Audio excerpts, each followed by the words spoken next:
This podcast is not intended to provide any investment advice. The opinions expressed here by either the hosts or guests do not necessarily reflect the views of PSA, Collectors Holdings, or any of their affiliates. Any discussion of collectible values in the past or present is not a guarantee of future performance.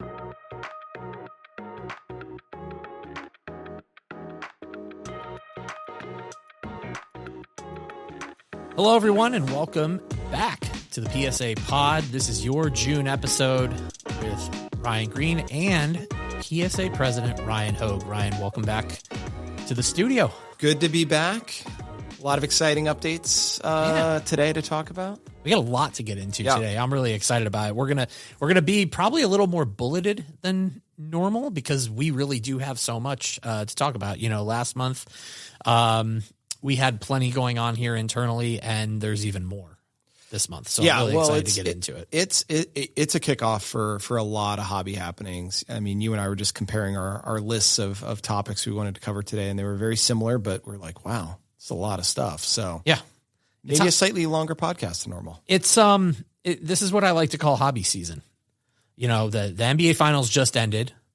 The NHL Stanley Cup playoffs just ended. Baseball's in, you know, the quote unquote dog days of summer, which, you know, this is kind of that bridge between the end of the 2024-25 sports season and heading into obviously the fall with football and all those things coming. And school's out. Yeah. Kids are out. Vacations are happening. So yeah, I'm dealing with that too. It kind of felt, well, let me ask you this to start off with. I feel like summer, you know, is, like we said, it's hobby season. So for you as a hobbyist, any big collecting goals, hobby goals this summer that you're focusing in on? Because it's kind of a little bit different for everybody. Yeah. I mean, for me, one of the things I've been trying to do is actually probably thin out my collection a little bit and focus it. It's just, I've moved, I think I've mentioned this before on previous podcasts. I've moved most of my slabs that I would have at home to the PSA vault over the last 6 months. Makes it so much easier just to like not have stuff at the house so that I don't get yelled at by my wife, like stacks of cards everywhere. I already have enough stuff there. And it also makes it really easy to sell things when I want to time the market or move on or get some funds together to make a bigger purchase or something. And so I've really been leveraging our eBay integration and have sold quite a few things the first half of this year. So, not that I'm like necessarily saving up for a big purchase, but sometimes I see things come up for auction that, you know, I'm really into. There was a really cool Ken Griffey Jr. jersey that was up for auction that ended yesterday at Golden, actually, that I was looking at from the 94 strike season. But yeah, I think it's just probably more of a focusing of the collection. It's probably what I'm going after. No big acquisitions. Still working on the 75 mini set part 2, the second time through it. I did pick up, how many cards have I picked up recently? There was a set break somebody did on eBay, and I was able to. Okay. I picked up about 30 cards that were gaps, PSA 8s and 9s for my set. So I think I'm at 78% complete. So still have like 140 cards to go. So how many cards is it that you're at right now? Well, I guess it'd be around 520. Wow. That's awesome. Yeah. Do you keep that set at home? That's at home. Yeah. I got it in little storage boxes. It's kind of fun to go through. I'm kind of in the same boat as you with like my collecting goals this summer. I've started thinning some things out on my end, but it's the same thing. I'm kind of in that process right now. I'm in the home stretch of it I have a big stack of what's going to be sent to the vault in the next week or two. Yeah. But then I've also got, you know, I do have some stuff I want to keep at home. I know I like to get this stuff out and look at it, and, you know, it's very limited, but it's just like a couple very specific collections. One's a set that I'm really into, a couple player collections. That's it. Yeah, I will say that is the one thing that I don't think you can totally replicate. We had an end of season soccer party for my daughter's team, and the parents came over. It was end of May, and we had a whole bunch of people at our house. And one of the things I always like to do when like the other dads come over, they geek out over all the cool stuff that I've got and what I do for work. And so I normally take out my cool card collection and show them, whether it's, you know, my 52 tops, Mickey Mantle or Hank Aaron rookie, things like that you don't really see. Those are all in the vault now. Yeah. So, you know, I can take out the app and say, my phone. Hey, here it is. It's not quite the same thing, but you know, the safety and peace of mind of having those in the vault versus at my house outweighs it. I was going to say peace of mind matters. Yeah, totally. So it's going to be a fun summer. You know, obviously products are always a piece of it. We got 2025 Topps Chrome Baseball coming out. Personally, I'm getting excited for the next big Topps Fanatics license to come into play in October with the basketball. NBA. Yeah. I believe it's October. Yeah. There's some really cool stuff. They've kind of teased at it the last couple of years, but I'm really excited with that to see what's coming in terms of what callbacks to the 90s and 2000s they bring back. You've seen, like one that comes to mind is the Youthquake inserts that they started using in 2022 baseball that look just like 96 Topps Chrome basketball. I think that's what I'm really interested to see is what kind of 90s and 2000s nostalgic callbacks are going to come with fully licensed product here in the fall. Oh, totally. Totally. I mean, I love the, 96, 97 atomic refractors. I love that design. So hopefully those come back. The other thing that I think would be really cool that Upper Deck has done for years is the insert autograph buyback cards. So they've done it with baseball. Yep. They've done it with Michael Jordan. I've got actually a Derek Jeter 93 SP, 89 Upper Deck Griffey, and a 94 SP A-Rod, all buybacks.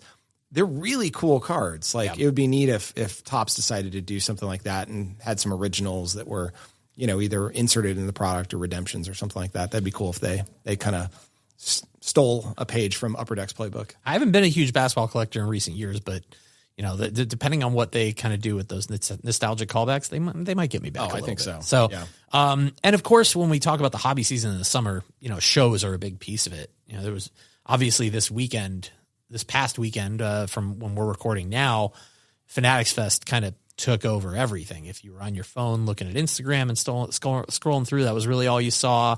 It was everywhere in kind of the cultural space this weekend. What stood out to you from what you saw? Yeah, I was not able to attend this year, but we had several folks from PSA there at the show. And from what I heard, it was a lot of fun. I mean, really good crowds. I think obviously seeing all the athletes, they're kind of mingling amongst the fans is always really cool. Some of the panel discussion looks super interesting.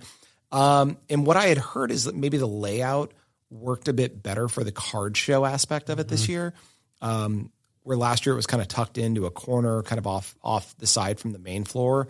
I think they had the cards kind of weaved into the center of everything. So it sounds like that was a pretty good move. But yeah, a lot of attendance records compared to last year. So it's cool for the hobby. Yeah, that was kind of my takeaway. I went last year. I did not go this year, but my biggest takeaway last year was how cool they had, like you were saying, the athletes weaved into the show floor and like some really cool interactions. And you look at moments this weekend, such as I thought it was really cool the thing with Emma Roberts buying the kid a 2018, I think it was Topps Archives or Heritage pack of baseball cards and pulling the Ohtani rookie card. Yeah. Jaden Daniels, the massive sale of his to the Black owner Friday of Washington, rookie, the owner of the Commanders. Just like really cool things that happened, and just how mainstream a lot of this got. I think it's just a really great thing for the hobby, but it's a great kickoff for the summer as a whole. Like we said, this is show season in the hobby, and obviously the next big one on deck is the National. We're going to talk about that a little bit towards the tail end. We'll get to it. Let's say this, at the end of a long list of PSA updates we kind of want to run through. So, for those of you who have been familiar with these episodes with Ryan Hoge popping in here in the studio, we love to run through PSA updates and things going on in the hobby that are PSA focused that, getting Ryan's perspective and insight on is really valuable to you, the listener and collector and PSA customer. So, like I said, we have a lot to get into. First and foremost is something we've talked about the last couple months when you've joined us, is just some updates on internal timelines here at PSA. Last month, we talked about the expansion of turnaround times and what was going into that.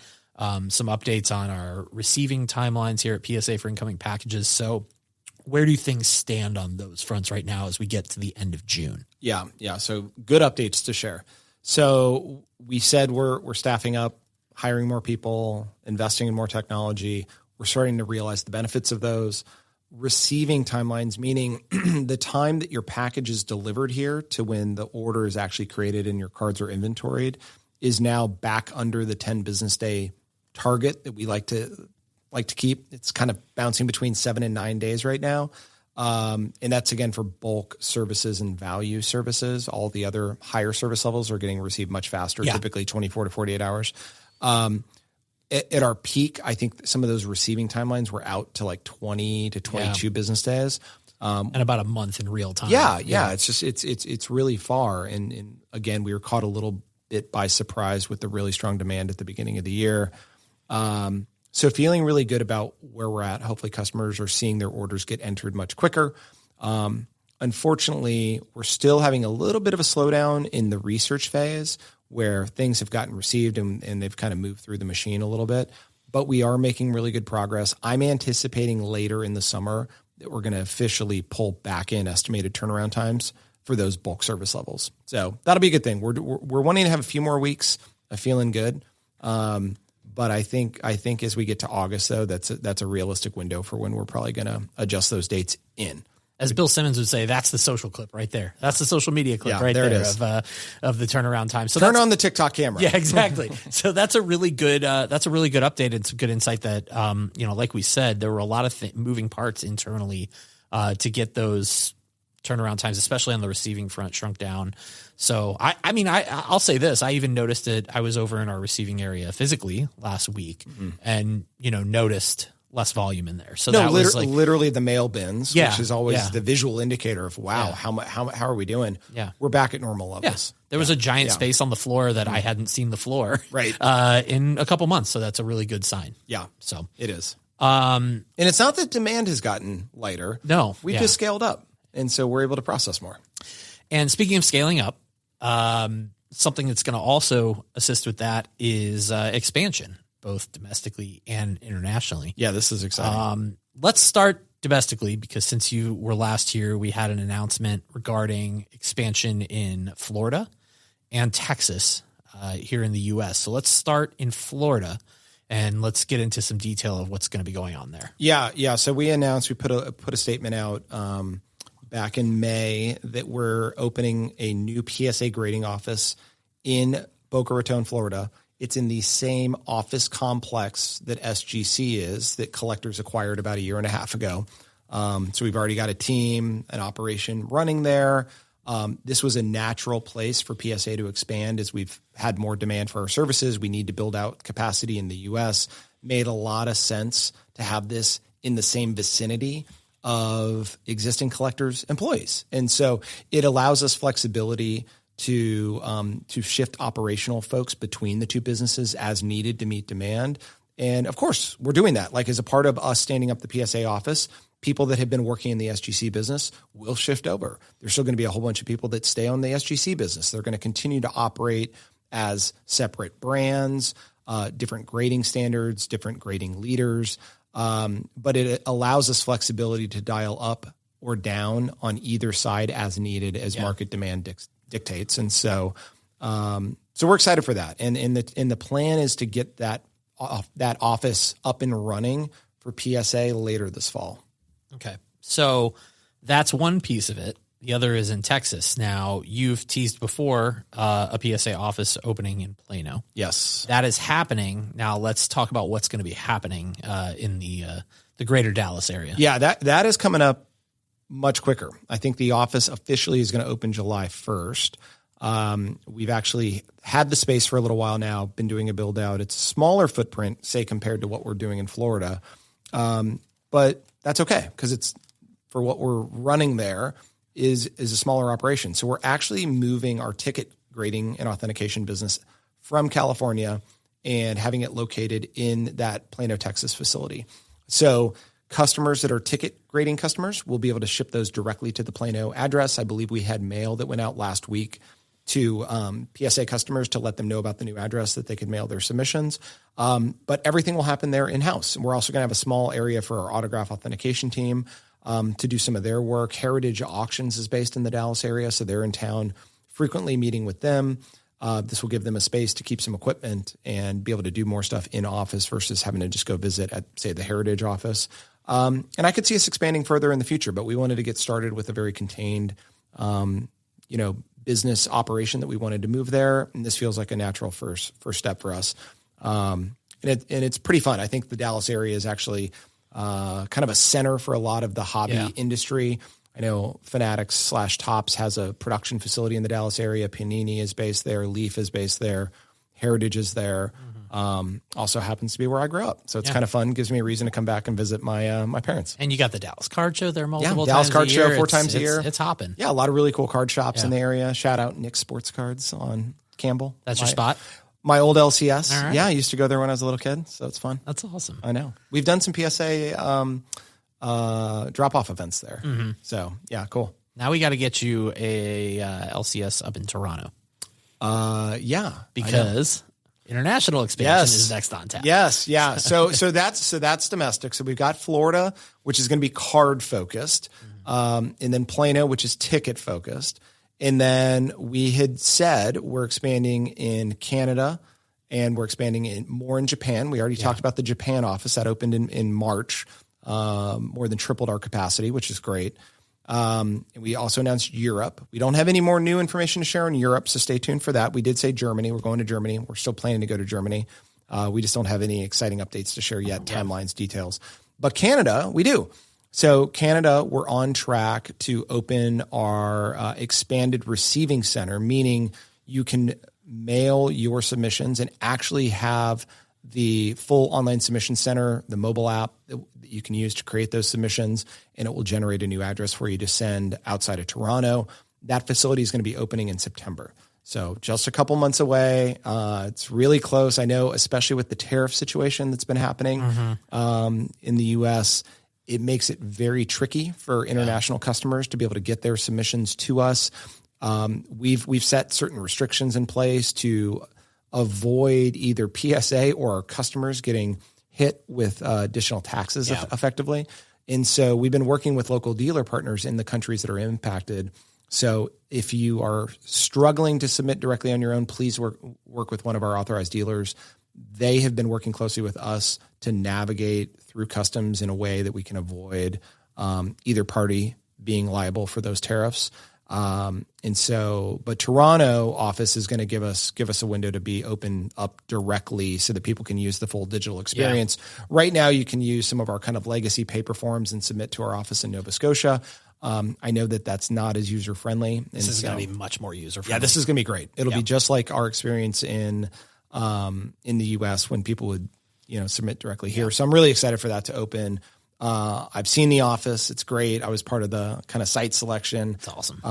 It's in Mississauga, very close to the convention center where the Toronto Sports Expo is. So we're probably a 5-minute drive from there. And so we will be back at the Toronto Expo again in November doing on-site grading as well. So that's awesome. For those that have taken advantage of that the last couple of years, expect to see us there again. The amount of ever since we've announced that we're headed to Toronto, the amount of incoming inquiry about when it's coming online is it's remained steady. So yeah. This is going to be great for a lot of customers. We'll have much bigger news where we officially communicate once the office is open. Yeah. But you podcast listeners heard it first, September. I actually did miss one piece of expansion domestically right down the road from us. Our first retail location for PSA. Oh yeah. At Burbank Sports Cards. We've been busy. Yeah. It's funny when we were working on like a rundown for this, because like I said, you come by once a month. This is by far the most updates we've had since a previous recording. It's really been humming here coming to the middle of the year. Yeah. Yeah. No, it's, the Burbank thing is pretty cool. Now you and I drove up together to that, and we got to experience LA traffic on a Friday. Yeah, that was fun. Oh my gosh. I had to get fun story. We left the office here in Santa Ana. We're about 35 miles 35 miles, yeah. We left after lunch, had some morning meetings. I think we left at 12:15. We got up there about 1:40. Yep. And you're there for less than an hour. Probably. Oh, we were there for less than 40 minutes. Yeah. And I had a thing I had to be back at my house, which is about 20 miles south of the office, at 5 p.m.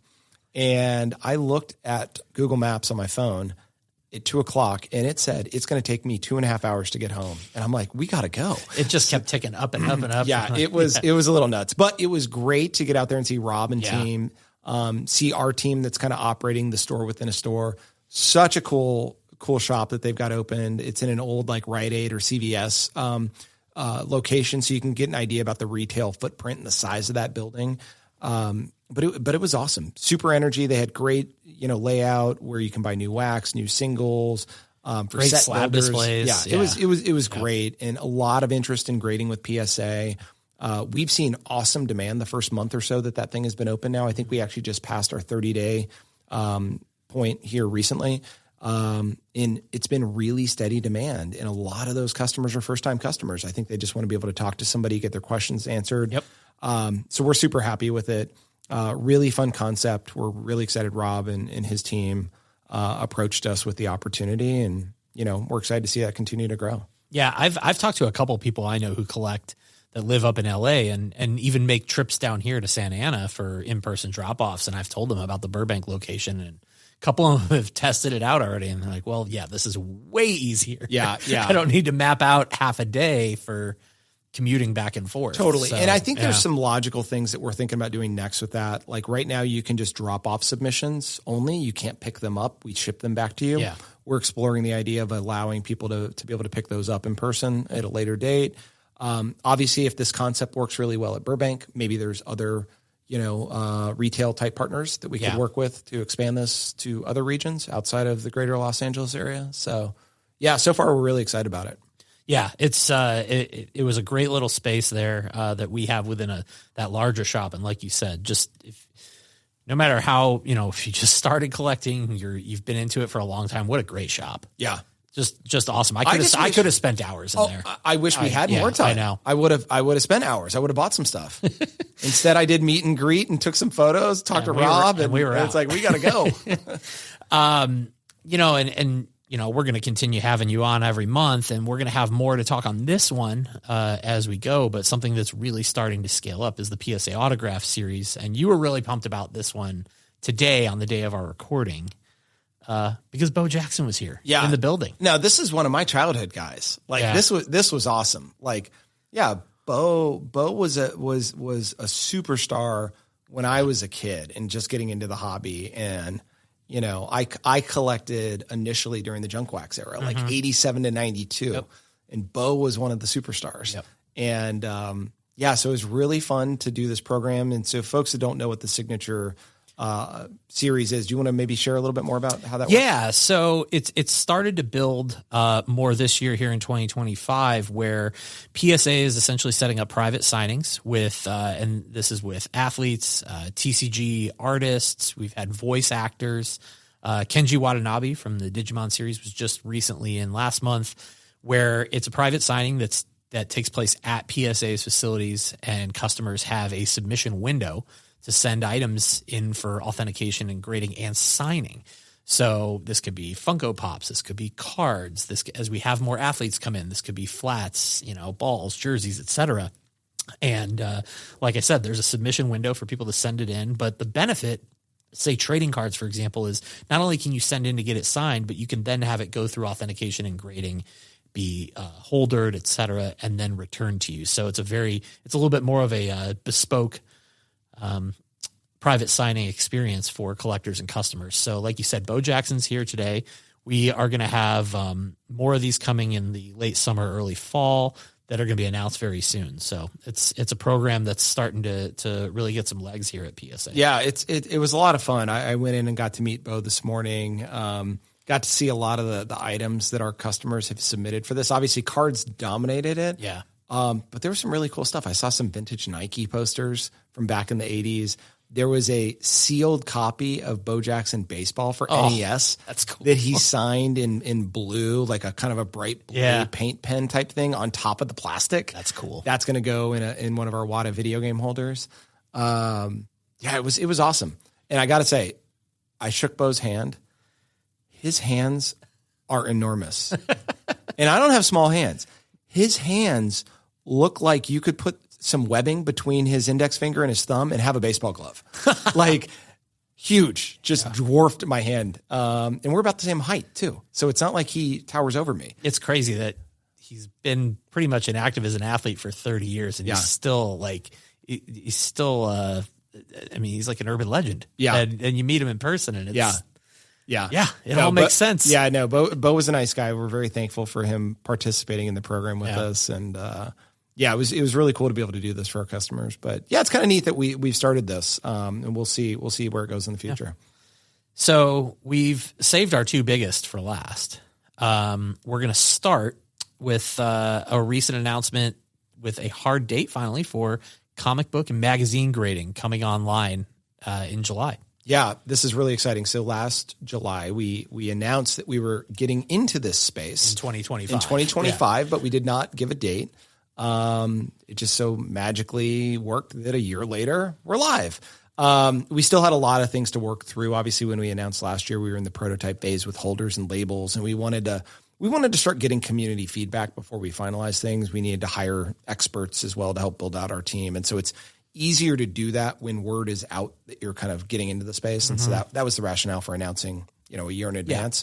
But yeah, just last week we announced that we're going to be live on July 14th. You're going to be able to start submitting your books to PSA for authentication and grading. We're going to be at San Diego Comic-Con, which happens to be the week before the National this year, which will be great. So I'm planning to be able to attend for a day or two. It's pretty close to my house, so I'm able to drive down there, which is great. I'm really excited. I think we've done our design teams have done a really awesome job with the label. We showed this really cool gold label concept for PSA 10 books and the fact that we're not going to have a 9.9 grade on the scale. And for folks that don't know, there's a slightly different grading scale for comics and magazines that CGC kind of originated. And so that's what's accepted in the industry. And so we're snapping to a similar version of that versus the card grading one. But I'm really excited for that. It'll give a different chase element for people to be able to go get that gem mint book, further distinguish it from just the normal ones. But the other label looks really cool. It's got the PSA red, got some different elements, but the same font that we use on the card font or card labels. So you see some consistency there with the brand elements. And then the holders, we've continued to innovate on the holders. The fact that they're 99.9% UV resistant will make it easier and safer for you to display these books and not worry about them getting damaged by the sunlight. Just overall feeling really, really good about the product. We're going to have full online submission center here for this, so people will be able to not have to deal with paper forms. We're not going to have autograph support at launch, but it is going to follow very shortly. I think we're talking like 1 to 2, maybe 3 months later. Yeah. So probably September at the latest, we'll have autograph support. So you'll be able to dual service. Dual service for magazines. My gut tells me we're going to actually have a lot of success with magazines out of the gate. Yeah. It's funny you say that. I went through some boxes that I have now. Granted, I'm sure you were like me. My parents had a Sports Illustrated subscription growing up. I used to save all of them. Yeah. And I've saved some through the years. I was going through some boxes a couple weeks ago in my house, and I found some. I saved all my Griffey covers from the 90s. I have, obviously, growing up outside Chicago, I have tons of Jordan covers. But the thing that was interesting was, for the first time ever, I've found myself going through these magazines saying, what kind of condition is this in? How is this held up? Yeah. Obviously, I think with magazine grading especially, you're going to have a lot of people from cards who want to dip their toe in the water here and maybe aren't as familiar with comic book or magazine grading scales and standards. I want to ask you this. As you've really dove in on this, what's the one thing you've learned that stood out more than anything about how to assess comics and magazines from a grading end? Like, what's the one condition piece that you've become really keen to that maybe you didn't even think about before? Well, obviously, I probably didn't think as much about the inside of the book. Like, they look at every page. Like, that's a part of the evaluation. So it does take longer. They look to see if pages are missing or if there's writing on the pages, if there's yellowing on the pages or if they're white. So that was something I didn't fully appreciate. And then it's the other usual stuff with the covers. I think you're going to look at slight touches on the corners. How does the spine look? We've hired some experts here that really know the space, and they've been writing the grading standards. And they've been doing a lot of grader training courses, even for people that aren't on the grading team, but want to understand our comic and magazine business better. They've been running these for the last couple months. So it's super, super fascinating. It's going to be fun for us to move into that space, though. I think it's been a big glaring hole in our portfolio, and we're committed to it. And it's going to take some time, I think, to build up it into a meaningful business, because there is a really strong, provider that's already in the market. But I think it's going to be exciting for us to be there. And I can't say this enough. The gold label is awesome in person. In hand. Loved it. It looks cool. Yeah, it looks I saw really one cool. in a holder last week for the first time, and I was pretty blown It's away. definitely more reflective when you're seeing it, where I think if you look at it like printed on the website, it looks a little flat. Yeah, it's very reflective in person. It's awesome. Yeah, it's going to be really cool. So that's a fun event. Yeah. And that's the week before the National. Yeah. And we're also going to be accepting comic and magazine submissions at the National. So that's a good little transition here, because this is hobby-wise, this is my favorite time of year, the month leading up to the National. I love the National. I love going every year. And this is when we're starting to roll out everything that PSA is going to be bringing to the table. Yeah, it's going to be fun. Next month. So we'll be taking in submissions for comics and magazines, obviously at Comic-Con. We're actually going to be doing like what we call courier service for some higher end service levels for where people can submit and get them back the next day. We're going to be doing that.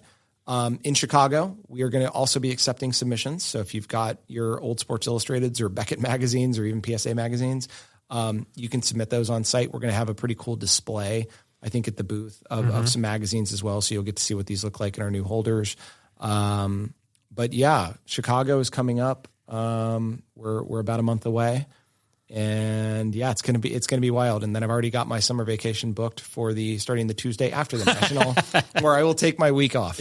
So let's run through, or we'll kind of do a high level here and then talk about some things you're really excited for. So obviously, as everybody knows, on-site grading is a big part of what PSA does every year at the National. Starts at $149 a card this year for on-site services. We'll have, end of show, same day turnaround. We'll have lots of that. In the description here, you can find a link to our landing page for the National this year and find a breakdown of everything, pricing, services, all of it. Once again, post-show grading, if you just have a bunch of cards that you want to submit for grading and drop off with us that we take back to HQ, grade at our regular service levels and ship back to you, that is available. You can do that at our booth in Chicago. And of course, PSA Vault. This was really popular last year in Cleveland.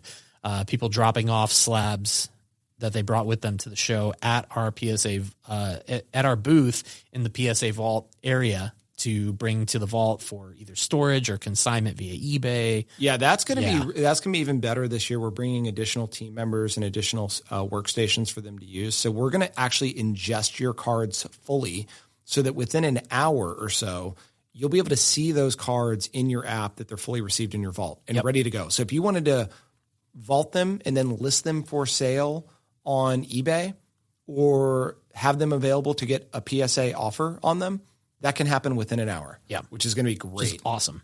Yeah. You can walk around the show floor too and use the PSA mobile app to even evaluate other cards that are out there and see if there's potential offers for some of those that were for our buyer network, and be able to take those, buy them, be able to make some extra cash potentially, and take those right to the booth and have them vaulted and collect an offer on those. So a lot of really cool programs. We'll have more details about that and how that's going to work later. But yeah, the on-site grading is always the big draw, and it's really going to start at express levels and higher. Like you said, those will be either end of show or end of day, same day. I think we have a 4-hour window. So if you submit them in the morning, you can get them back. But if you submit them after lunch, it'll probably, bleed into the next day. But we're excited about it. I think the Chicago venue is always a great one for us. We're not having a double-decker booth this year for folks that were in Cleveland. The space that we're in isn't going to allow it, but we're still going to have a really cool booth. Yep. It'll be a fun place to hang out. And we're going to have a new enhanced kind of team store with some limited edition merch, some lower price merch like we did last year in Cleveland, some affordable T-shirts and hats and things like that. That we know folks like. We're going to have the breaker boxes again. I know I'm doing some breaks I think I'm doing a break with Blez and a break with Real Sports Cards. So that'll be really fun. I always like to do stuff with those guys. You got a high bar to cross. I do after last year. Oh my gosh, that Otani Atomic. Man, I still think about that card. That was crazy. People think that was scripted. It was so not no scripted. Chance. If you were a fly in the wall in some of our private offices, and I was complaining about how much money we spent on doing this break, and we had yet to hit anything big and noteworthy, and we weren't generating enough like marketing buzz or awareness, and then all of a sudden that thing happened. It was a pretty cool special moment. That's the beauty of it all, right? Yeah, it was fun. So no, it was really fun. And like I said, the link to our landing page for the National is in the description here. You want to take some time to not only go look at the pricing for on-site services, but just look at everything we have available. The merch was really popular last year, like you said. We're going to have more. I've seen some of the designs for the Chicago. The national T-shirt in the same script as like the Bulls uniform from the '80s, in the black and red. Like that's really sweet. Yeah, it'll be cool. It'll be cool. And we are doing one thing that Nat Turner announced on X a couple months ago, maybe 6 weeks ago. He has run his own little kind of personal crossover kind of free evaluation service for the last couple of years. It's been very popular. Unfortunately, we're not doing that this year. I think part of it is, schedules. I don't think Nat's going to be able to be at the show as many days as he would like to be. And also after last year, it actually kind of gummed up operations a little bit where it slowed things down. And so we're trying to streamline things and do it in a little bit better way. We are going to still have a crossover kind of what we call a look fee, but it's going to be really for the higher end cards. And so if you have a card in a BGS holder or SGC holder, or a CGC holder that you want to consider moving over to PSA, and it's, let's say, a $25,000 and up card, we will have an attractive reduced look fee where you don't have to pay the full grading fee. Only if it successfully crosses over, then you pay the full fee. Yeah. So I think that's going to be at $599. So again, I know this isn't going to appeal to the vast majority of collectors, but if you're one of those people that has a 6-figure card or even a 7-figure card, it's worth it to know. It's worth exploring that option, and we will have that available, and we'll have more details on the pricing up on the website. You'll see in the links. I know you're not in a big acquisition mode right now, but anything you're going to be looking for at the National this year? Yeah, I mean, I'm always like, I'll find like an hour or two to walk around. Yeah. Like if I can find like some really awesome, well-centered Willie Mays or Aaron cards, I still have a few gaps in that set of the basic Topps runs that I'm trying to do. In particular, I need a 57 Topps Willie Mays. I know that's one that I'm looking for.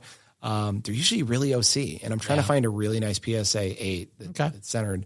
You never know. Like I always see something that I'm like, oh my gosh, I got to get that. That's so cool. And like at the Toronto show last November, I ended up buying some Raiders of the Lost Ark O-Pee-Chee binder set for $40 because it was like, oh, this is awesome. I've never seen this before.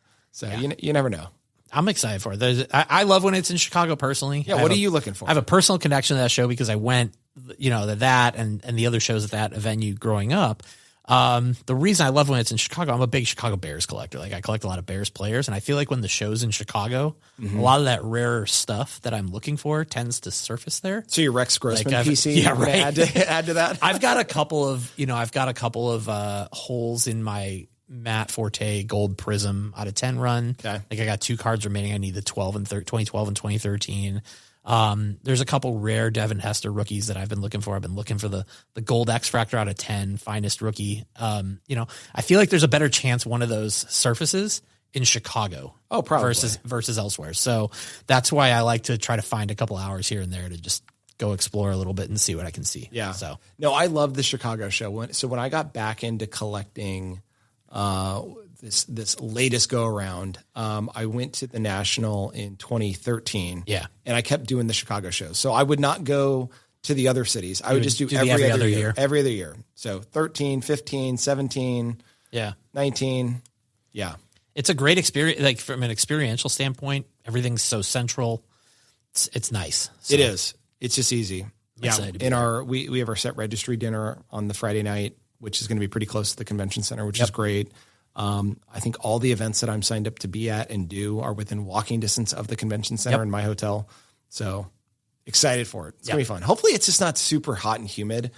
I mean, maybe we get like a mild week where the highs are in the 80s so that, the convention center isn't steamy and stinky. I'm hoping to break my personal curse. So I was in Chicago this past weekend for a wedding, and it was in the 90s with about 70% humidity. No, thanks. And I was saying, I said, I'm cursed. I feel like the last 4 times I've come back to Chicago in the summer, hot and humid every time. So I'm due for a week where it's in the 70s with low humidity. So I'm hoping that the end of July is it. Well, we got a heat wave like this week across most of the country. Yeah. So hopefully it passes. It's out of the way. It's out of the way. And we have a nice, cool, chill week. And hopefully have a nice, cool, chill week to talk about next time you're here on the PSA. Yeah, Pod. we'll do a recap. Maybe we'll do a recap after I'm back from vacation, post-national. Yeah. I don't know. I'll be relaxed, and hopefully it ends a great, or it's kind of like the end of summer, and it's like a good recap of everything that happened. Yeah, it's crazy. A lot of companies get slow in the summer. Yeah. We're the opposite. We are the total opposite. Yeah. We will be back next month. We're going to be joined once again by Elizabeth Gruna, the general manager of pop culture here at PSA, who's going to be joining us right around the time comic book grading launches to dive in deeper on that. So stay tuned for that coming up in a couple weeks. But for now, Ryan, thanks for joining us once again. Big month ahead. Yeah, I'm excited. And thanks to all the listeners and collectors and customers. It's gonna be fun. We got a lot of good stuff in store for y'all. Can't wait. Thank you once again for tuning in. For Ryan Hoge, I'm Ryan Green. We'll talk to you next time here on the PSA Pod.